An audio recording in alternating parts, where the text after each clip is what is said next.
अक्सर पेशेंट मेरे पास आते हैं, बोलते हैं डॉक्टर साहब जोड़ों में बहुत दर्द है, बात समझ आती है, लेकिन साथ में एक लाइन और जोड़ देते हैं, मेरा यूरिक एसिड बढ़ गया। तो फिर आगे वो बोलने लगता है कि मैं अपनी यूरिक एसिड को कैसे घटाऊं।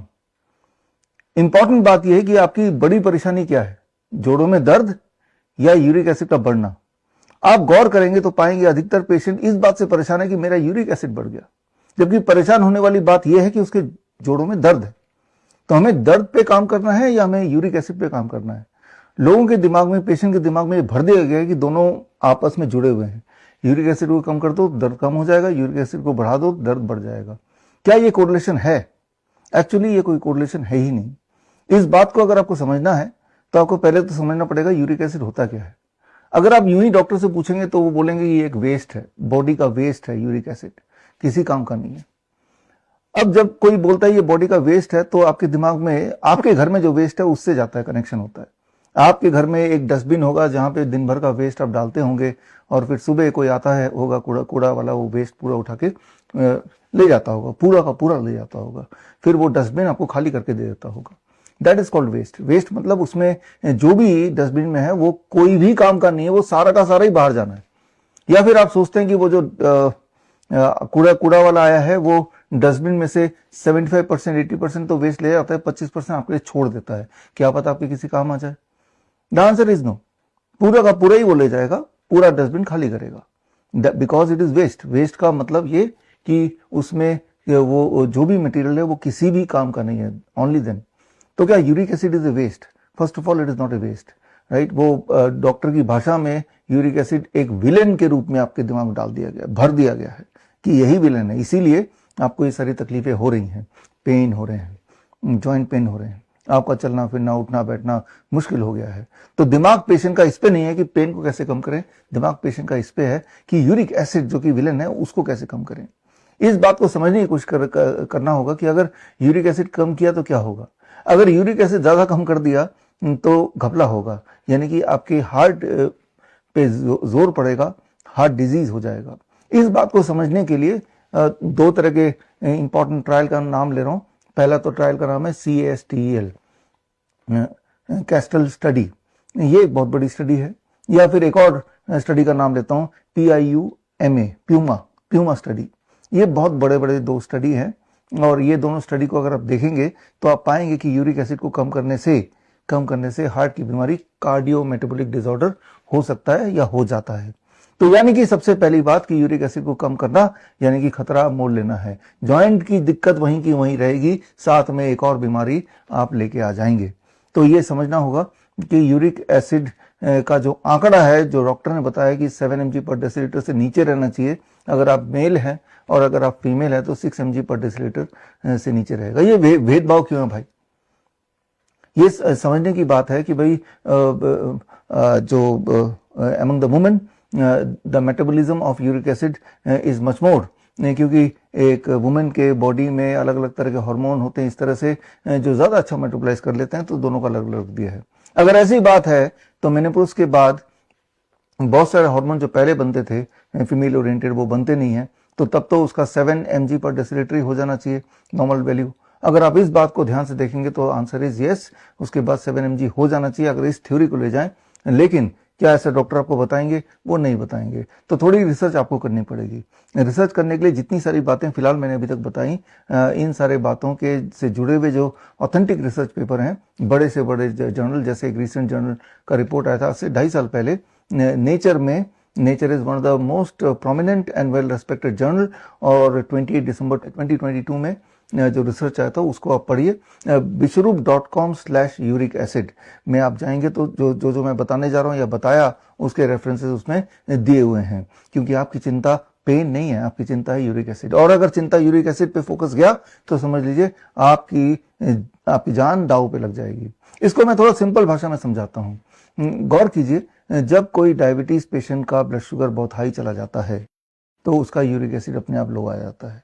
तो यूरिक एसिड एक मिस्ट्री है, राइट। तो आपके लिए तो लो होना अच्छा था, तो अपने आप को डायबिटिक बना लीजिए, आपका ब्लड शुगर को 400 से ऊपर ले जाइए, यूरिक एसिड अपने आप नीचे आ जाएगा। तो क्या चलेगा?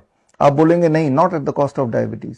जब not at the cost of diabetes है तो then why at the cost of heart disease, right. बहुत नीचे जाने के जाना ही अगर आपका गोल है तो हार्ट डिजीज भी हो सकता है बहुत नीचे जाने से, या हाई ब्लड शुगर अगर हो जाए, उसको मेंटेन किया जाए वेरी वेरी हाई, जो कि आपके लिए खतरनाक है, तो भी आपका यूरिक एसिड नीचे आ जाएगा। अगर आपको आंकड़े ही नीचे लाने हैं, अगर आपको नंबर्स से ही मतलब है।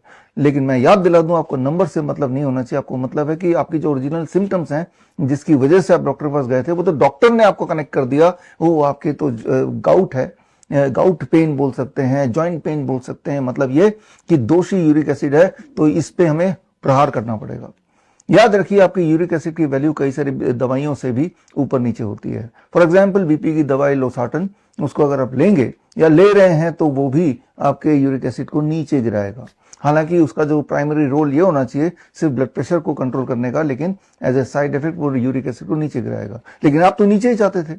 उसके ठीक विपरीत ब्लड प्रेशर के कुछ और दवाइयां जैसे डायूरेटिक्स है या फिर बीटा ब्लॉकर्स हैं, ये आपके ब्लड प्रेशर को तो नीचे करेगा लेकिन यूरिक एसिड को बढ़ा देगा। तो यूरिक एसिड इज मिस्ट्री। वो बॉडी में कितना संतुलित होना चाहिए वो क्लियरली कोई बता नहीं सकता है। बहुत लोग ऐसे होते हैं जिनके बॉडी में कोई पेन नहीं है, कोई जॉइंट पेन नहीं है, कोई गाउट के सिम्टम्स नहीं है, लेकिन उसका यूरिक एसिड ज्यादा है। एट द सेम टाइम ऐसे ही बहुत लोग हैं जिनका यूरिक एसिड का नॉर्मल रेंज के अंदर ही है, लेकिन उनको गाउट की प्रॉब्लम है। तो बोलने का मतलब है कि these are two exclusive thing, ये आपस में कनेक्टेड नहीं है, आपस में एसोसिएटेड नहीं है। जो जो बातें मैंने बताई, इनके जो सोर्सेज हैं, इनके जो रेफरेंसेज हैं, वो मैंने अभी आपको बताया। bishop.com/uric acid में जाके आप देख सकते हैं। आप सोच के देखिए आप किसकी बात मानेंगे। जो दुनिया बोल रही है वो इंपॉर्टेंट है, वो सही है, या रिसर्च से जो साबित हुआ वो सही है। अगर आप ये सोचते हैं कि जो साबित किया जा सके, जो प्रूवन है, जो लिखित में है, उसी को आप मानना चाहते हैं, तो इसी को सुनते रहिए। तो मैं फिर याद दिला दूं कि आपका जो बेसिक मकसद है वो यूरिक एसिड को घटाना बिल्कुल नहीं है। आपका बेसिक मकसद ये है कि आपके जो डिस्कम्फर्ट्स हैं, आपके जो पेन है, उससे रिलीफ पाना। तो पेन जो है उसको रिलीफ पाने के लिए कई लोग यूरिक एसिड की दवाइयां लेने लगते हैं इस होप से कि यूरिक एसिड घट जाएगा और मेरा पेन भी चला जाएगा। यूरिक एसिड तो घट ही जाता है। जैसे यूरिक एसिड की जो दवाइयां हैं बहुत ज्यादा प्रचलित, अलोप्यूरिनॉल या फेबुजोस्टेट, इस तरह की जो कुछ दवाइयां हैं जो पेशेंट को दिया जाता है, और कुछ समय बाद उसका यूरिक एसिड का नंबर जो कि वो चाह रहा था वो बिल्कुल नीचे आ जाता है। लेकिन उसी पेशेंट से पूछेंगे कि आपका पेन भी उसी रेशियो से या उसी तेजी से नीचे आया, the answer is certainly not, right. तो एक तरह से डॉक्टर ने अपना गोल अचीव कर दिया कि आपके यूरिक एसिड को नॉर्मल रेंज में ले आया, लेकिन आपका प्राइमरी गोल वो नहीं था। डॉक्टर के दिमाग में जो गोल था यूरिक एसिड का, वही आपके दिमाग में भर दिया गया है। तो कंक्लूजन यहाँ पे करते हैं। पहली चीज कि आपका जो पेन है उसका रिस्पॉन्सिबल यूरिक एसिड नहीं है। अगर होता तो यूरिक एसिड के घटने के समानांतर आपका पेन भी उसी रफ्तार से घटता, और अगर ऐसा होता तो बहुत लोगों के यूरिक एसिड ज्यादा होते हैं, उनको पेन नहीं होता। एट द सेम टाइम बहुत सारे ऐसे भी लोग हैं जिनका यूरिक एसिड कम होता है लेकिन पेन बराबर वैसे ही होता है जैसे गाउट पेन होता है। तो कारण क्या है आपके बॉडी में जो पेन है, आपके जॉइंट में जो पेन है, आपके जो गाउट के सिम्टम है, कारण क्या है? इसका बड़ा सिंपल कारण है, that is micro inflammation in the body, in the joints. वो जो माइक्रो इन्फ्लेमेशन है उसको अगर आप अटैक करेंगे, उसको ठीक कर लेंगे तो ही पेन जाएगा। उसका सोल्यूशन यूरिक एसिड नहीं है। तो उसके लिए क्या करना पड़ेगा? वही करना पड़ेगा जो मैं बताता आया हूं, इस चैनल में भी मैंने कई बार बताया, that is the DIP diet. Follow the DIP diet. अब DIP डाइट है क्या है, अगर आपको यह नहीं पता है तो इस चैनल में कई जगह पे, या फिर आप गूगल में टाइप करेंगे DIP डाइट, तो हजारों लोगों ने DIP डाइट फॉलो करके अपने वीडियोस बनाए, और वीडियो बना के उन्होंने अलग अलग जगह पे डाला कि किस तरह से DIP डाइट के बाद उनकी blood sugar, blood pressure, heart disease, angina, ये सब ठीक हो गए, दवाइयाँ छूट गई। एट द सेम टाइम उनके बॉडी में जो पेन थे जगह जगह पे, उसमें भी रिलीफ मिला। जो लोग मोटे थे वो नॉर्मल वेट के हो गए। ये सारी बातों के साथ उन्होंने अपने DIP डाइट का किस तरह पालन किया, उसमें क्या होता है, सारा कुछ बताया हुआ है इंटरनेट पे। मेरी किताब भी है world's best the DIP diet, इसको पढ़ेंगे तो इसमें भी DIP डाइट दिया हुआ है। तो करना क्या होगा? करना ये होगा, you have to focus on your symptoms, you have to focus on your discomfort, and in this context the focus is only the pain. If that is so, उस पेन को रिड्यूस करने के लिए मे बी 1 महीने से 3 महीना लगेगा, be on DIP diet, और इससे आप देखेंगे कि भाई आपका पेन धीरे धीरे कम हो रहा है, यानी कि जो आपका ओरिजिनल गोल था वो अचीव हो रहा है। तो ये तो हुई एक बात। लेकिन मान लो आप धीरे धीरे नहीं, बड़ी तेजी से चाहते हैं कि आपका पेन कम हो जाए, खत्म हो जाए, यूरिक एसिड के ऊपर भूलना पड़ेगा। तो इसके लिए क्या करना पड़ेगा? इसके लिए I recommend neem therapy. Neem therapy मतलब नीम, जो कि यूनाइटेड नेशन ने the tree of 21st century घोषित किया। नीम का जो साइंटिफिक नेम है वो है आज़ादी रचता इंडिका। मतलब अगर